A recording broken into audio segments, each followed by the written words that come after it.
So we are still doing what I talked about earlier. It's so great to have so many cabinet officials and other important administration officials, including our FAA Administrator Bedford, but particularly Secretary Sean Duffy, the Secretary of Transportation. Mr. Secretary, thank you. Welcome.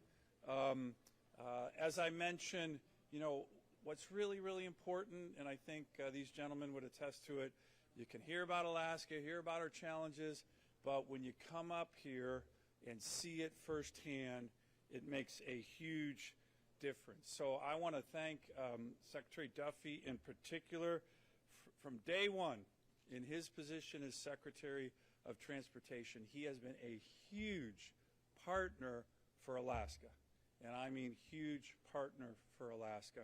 We have our very unique challenges here in our state. We just did a roundtable on aviation that we brought in all the different sectors of our aviation economy and our aviation operators, including the big air cargo operators, small aviation regional carriers, the FAA. There is so much going on in that area in Alaska. We're going to head to the Port of Anchorage after this and have another element of the Secretary's very broad responsibilities over our economy, over transportation in the United States. But as I mentioned in the previous press conference, another element of this one big beautiful bill that is a home run for Alaska that hits our economy positively in so many different ways: resource development, the military, the Coast Guard, strengthening healthcare, not weakening it. But another one that's huge that hasn't gotten a lot of attention is air traffic control reform, ATC reform. The Secretary has been the leader on this with the President of the United States, President Trump. $12.5 billion down payment in the one big beautiful bill for aviation air traffic control reform that we need, not just across America, but especially in Alaska. Some of you know, a number of years ago, the FAA and the NTSB did a study with regard to the aviation crash rates in our state. We have the highest by far of any state in the country, 2.3 times higher crash rates in the lower 48 for Alaskan aviators. And we launched the FAA Alaska Safety Initiative, what we call FASI. Both the Secretary and Administrator Bedford, during their confirmation process, have said we are very focused on the FASI initiative for Alaska. So they didn't just say that. Between the one big beautiful bill and what the Secretary has authorized under this FAA safety initiative for our state, $120 million already dedicated to Alaska to upgrade safety in terms of our aviation since the Secretary came into office. That is a huge number. Some of you may have seen in terms of infrastructure, the Secretary and the President of the United States, President Trump, a couple months ago did a big press conference on aviation safety. The President announced 174 AWOS, automated weather observer systems for Alaska. Gigantic. So these are historic investments that our state needs, and I just want to thank the Secretary again. He's been on the ground here. By the way, he's the acting administrator of NASA right now, so unfortunately he's got to cut his Alaska trip a little bit short after our Port of Anchorage visit because he's got to get back to the White House for a NASA executive order signing with the President. But that just gives us an excuse to get him up here a lot quicker in the future. And again, to both the Secretary and the Administrator, who's just been confirmed recently by the Senate, boom, he's already up to Alaska, all over the state, working on aviation issues. It's really great for our state, and I can't thank both of you gentlemen enough. So, Congressman Begich, I know you want to say a few words, and we'll turn it over to the Secretary and the Administrator. Great. Thank you.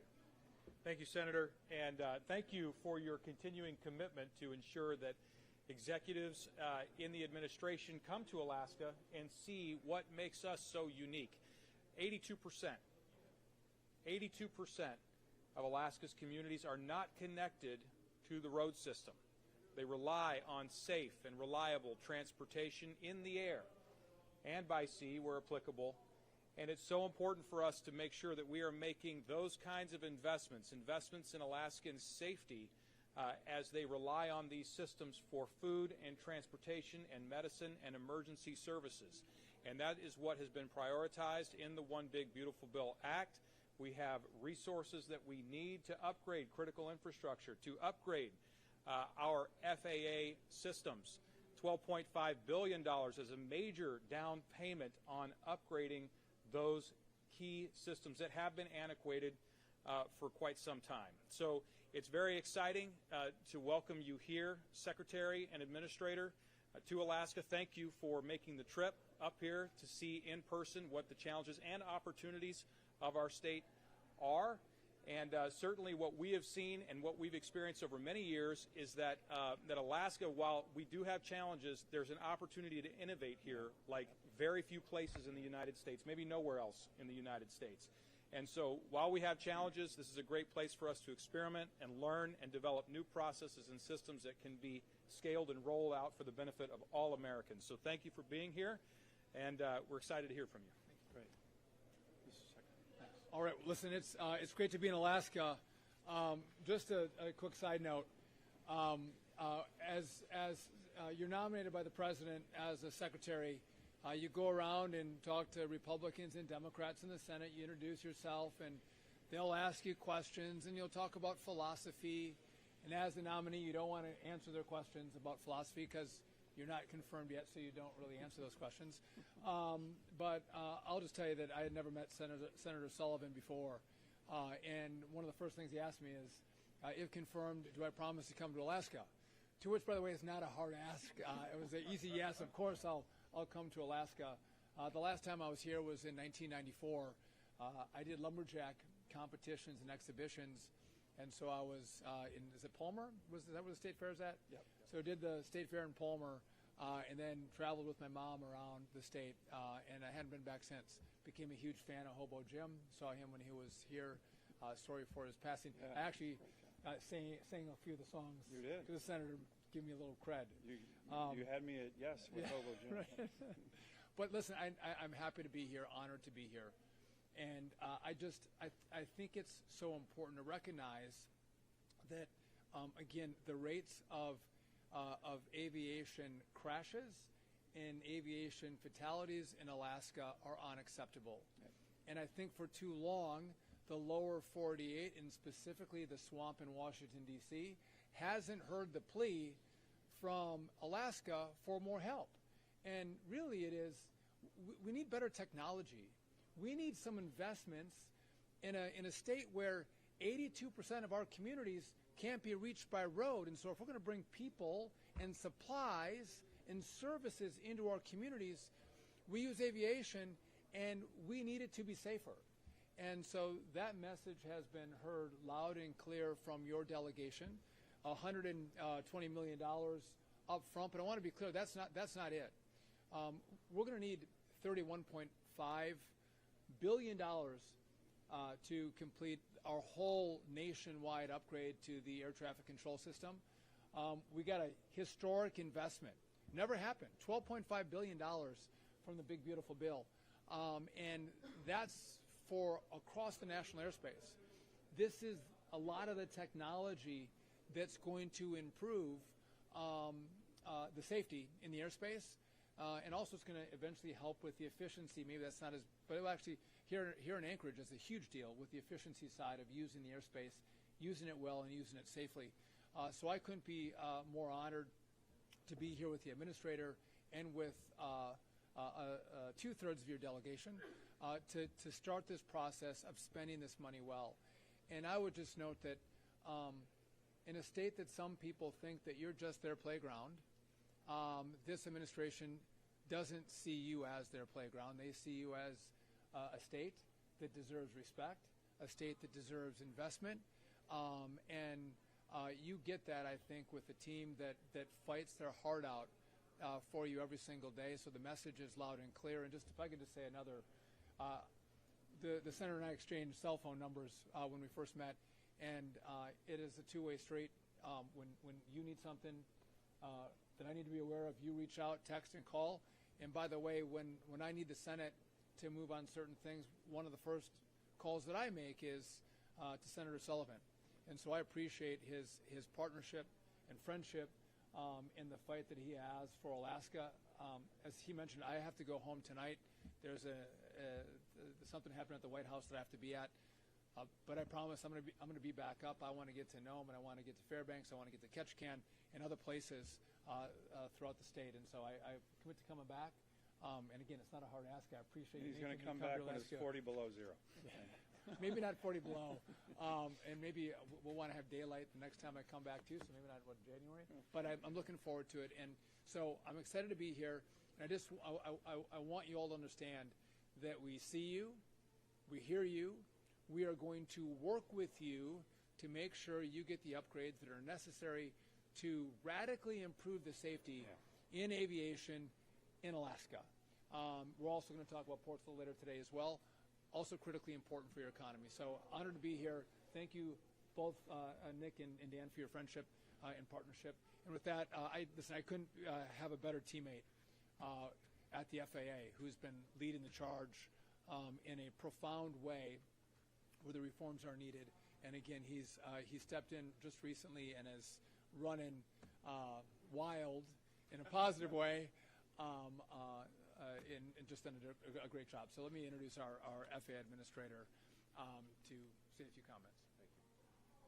Thank you. Well, hello, good afternoon. It's just a real honor to be here. As Senator Sullivan did lay the invitation as part of my confirmation process, and I agree, it was the least demanding ask of any of the engagements that I had through my confirmation hearing.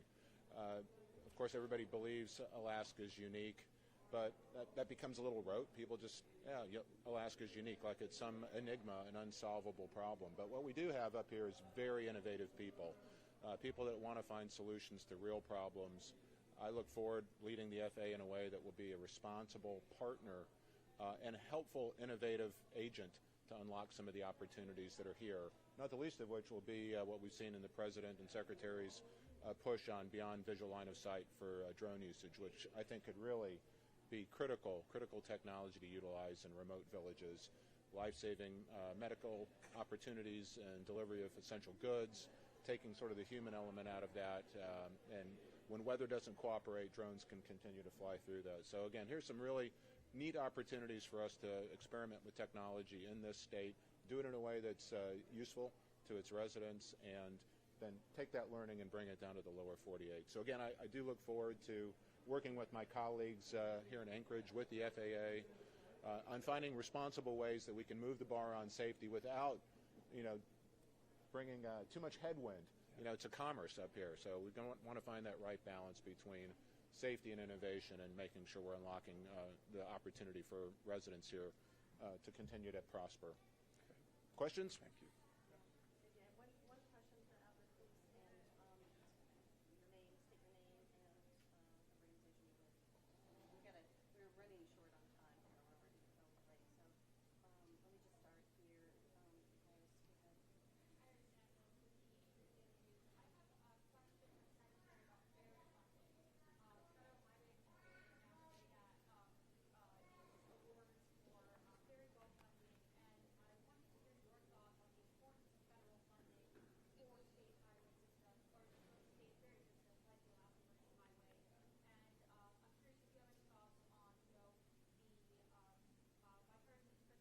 short on time here. We're already so late. So let me just start here. So we're going to get a reauthorization coming next year from the House and the Senate. But listen, ferries are critical, not just in Alaska, probably more critical here than other places, but also in the lower 48 as well. And so we do see investments in ferry infrastructure as being critical to making sure we're connecting communities. And again, there's a lot of places where we can't build bridges. And so if we're going to have access to communities, ferries are a rational and reasonable approach. And so I look forward to continuing to working with the Congress on what funding levels are going to come next. But of course, we're going to continue to make strong, sound, smart investments in all of infrastructure, including ferries. And by the way, just on that topic, Iris, Senator Murkowski was supposed to be here with us today at all these meetings. She's been stuck, I think, somewhere in southeast in terms of weather, which is a little ironic now that we're talking a lot about weather. But I think she deserves a shout out. She did a really good work on the bipartisan infrastructure bill as it relates to the ferry funding, not just for infrastructure but operations. And in the highway bill that we're working on right now, going through the EPW committee, we're going to, as the Secretary said, look at keeping those as priorities.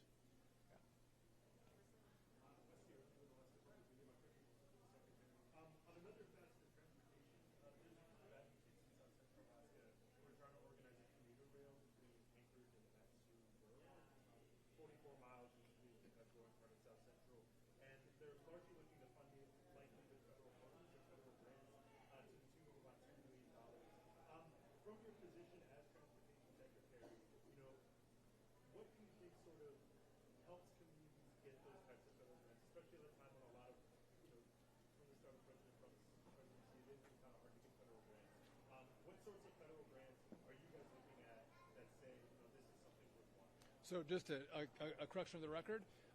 Not true. It's not hard to get grants under this president. It's unsure because a lot of them were canceled at the certain point. So also untrue. Grants were not canceled. There was some university grants, which I would argue were for junk science, that were canceled, and we're going to allow those to be rescoped. But no, what we've done is at the DOT, the Senate, it was bipartisan legislation was passed, and certain requirements were put in as guardrails around how we at DOT should give the money out. The last administration put a whole bunch of additional requirements around green priorities and DEI. Now, bipartisan Democrat and Republican did not put that in, the requirements at DOT. What it did is it drove up the cost of the projects. And so when we came into office, we decided to pull those out. There was no congressional intent in regard to DEI and green. And so that's taken us a little bit of time, but in the long run, we're going to save more money. So grants were not canceled, to be clear. But I'm open to all rail projects. But what I want to see is projects that are going to move people. And there's a lot of communities that want rail projects, and rail is expensive. So I want to look and see, where can we get the biggest bang for our dollar to move the most people and make those investments? Or where do I have state or local support? How much are they going to put in? Do they have the resources? If the feds put in money on rail, do you have the resources for upkeep? Are you going to come back to us and say, no, we need additional money to manage this project? So we give everyone a fair shot. But again, I want to correct the record on what we have and haven't done. If I can just make one last point on this. The president is a builder. The president loves the Department of Transportation. He loves aviation, and he loves roads and bridges. And I could even throw ferries in there, too, if you want. He loves moving people and products safely and efficiently across the country. And so we have had a huge amount of support from the president, and you'll see that as we come out with budget proposals from this administration. Not trying to cut, we're trying to build, but build better, build smarter, and build more cost efficiently. Yeah, and I would just add, just this press conference is indicative of that $120 million from this administration on aviation safety. I was just in Juneau, $300 million to home port the new Coast Guard icebreaker, the Storis, that we just commissioned 2 days ago in Juneau. That's $300 million from the One Big Beautiful Bill. The Denali Commission got plussed up close to $100 million by this administration from the EPA. So I would agree 100% with the Secretary. The narrative that somehow the administration's coming in and cutting everything on these kind of infrastructure projects, ADAC, Arctic infrastructure, that's in the One Big Beautiful Bill. We're going to see a big buildup of our missile defense here. from the One Big Beautiful Bill. So I think we're seeing rational, critical investments in Alaska infrastructure that we haven't seen in a long time here. Secretary Duffy, you mentioned yourself that Alaska poses different opportunities and challenges in the state. How is this funding going to be appropriated differently than in states in the lower 48? And also, are you able to provide any update on the safety there and So I'll start with the last question first. I'm going to wait and let the NTSB, who does its investigation, to complete their investigation and provide their information to the media. That's just the different roles we have. They're independent. And by the way, Jennifer Hamady has done a great job leading the NTSB. First question was on, how do you do it differently? So listen, I think we have to recognize your needs are different than the lower 48. And what you're going to see is, again, this $12.5 billion in the Big Beautiful Bill truly is historic. And there's a lot of infrastructure, technology infrastructure that Alaska needs, just like the rest of the country. Everybody needs, these updates. But as we then deploy additional assets, the needs of Alaska are far different. Your weather is different. Your mountains are different.